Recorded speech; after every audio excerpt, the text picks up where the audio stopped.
Born Christian थी, विश्वासी परिवार में पैदा हुई थी, पर मैं परमेश्वर को नहीं जानती थी और मैं परमेश्वर से बहुत दूर थी और अपने जीवन को ऐसे ही बिता रही थी। चर्च जाती थी पर खुदा से मेरा कोई रिश्ता नहीं था। और 2011 में परमेश्वर ने मुझे ब्लेस किया एक MBBS सीट के साथ। और जब मेरा सिलेक्शन हुआ उसी दौरान जहाँ मेरा घर था वहाँ पर आसपास में पड़ोस में मेरे बहुत झगड़े होने लगे, बहुत जेलसी इश्यूज़ होने लगे। मेरे नेबर से मेरे साथ बहुत रिश्ते अच्छे नहीं होने लगे और वो हम पे जादू टोना करने लगे। मैं इन सब बातों पे विश्वास नहीं करती थी, पर जब ऐसा होने लगा तो मेरी माँ को आवाज़ें सुनाई देती थी। She used to hear voices and we used to treat her medically. हम उनको नूर मंजिल में उनका इलाज कराते थे, मेडिकेशंस में थी वो। और इसी तरीके से मेरी लाइफ चलती रही और मैं अपनी पढ़ाई भी कर रही थी और मेरी माँ ऐसे बीमार थी।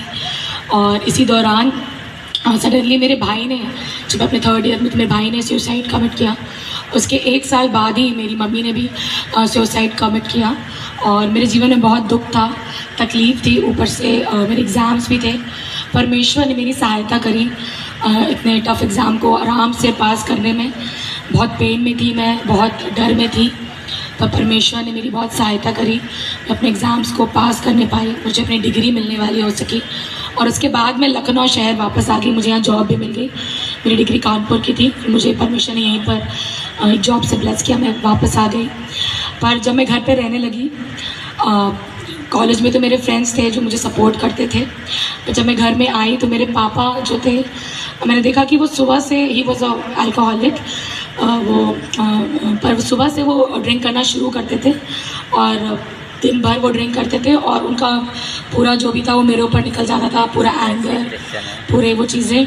और उसी टाइम मैं बिल्कुल जॉब मैनेज नहीं कर पा रही थी, तो फिर मैंने जॉब छोड़ा और मैंने सोचा कि मुझे आगे पढ़ना है, तो मैं कानपुर वापस चली गई for preparing for my higher studies.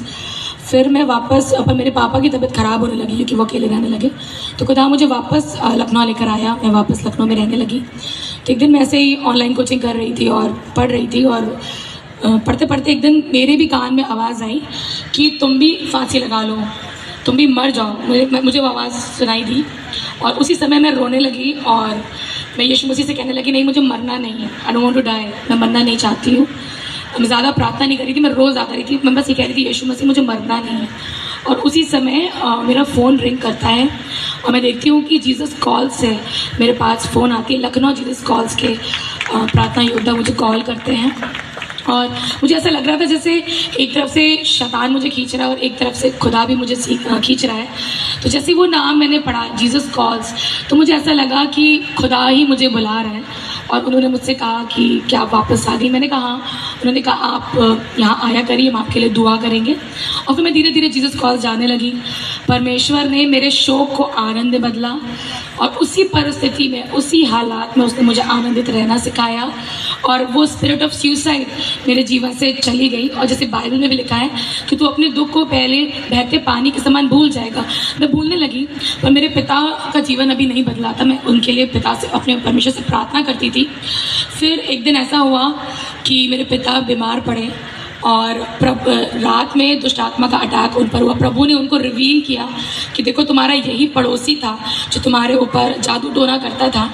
और मेरे पिता ने यीशु के नाम से उसको डांटा। और दूसरे दिन हमें पता चलता है कि जो हमारी नेबर थी उनकी डेथ हो जाती है, सडन कार्डियक अरेस्ट। तो परमेश्वर ने बहुत ही अद्भुत तरीके से मुझे, मेरे पिता को इस बंधन से मुक्त किया। और अब मैं और मेरे पिता, मैं अपनी हायर स्टडीज़ के लिए तैयारी कर रही हूँ और मेरे पिता का जीवन बहुत बदल गया है। हर एक प्रकार के एडिक्शन से परमेश्वर ने उनको दूर किया है।